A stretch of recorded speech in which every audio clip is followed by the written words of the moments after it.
Bai, nik uste dute azken batean 28.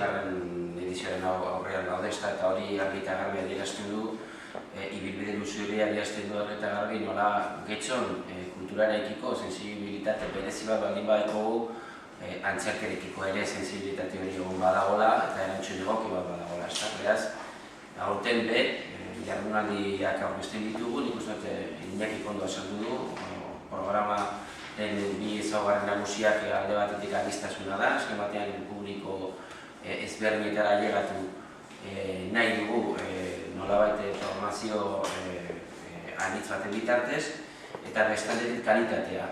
Nahi dugulako azken batean ez bakarrik zaletua direnentzako proposamen egoki bat aurkeztu, baizik eta zaletu gehiago lortzea. Alde horretatik Iñakik ere azpimarratu du nolabait umei zuzendutako proposamenaren importantea, nahi dugulako etorkizuneko sale horiek landu eta zaindu nolabait. Eta bestaldetik azpimarratzea ere aniztasun hori egiratzen dela baita ere formatuetara.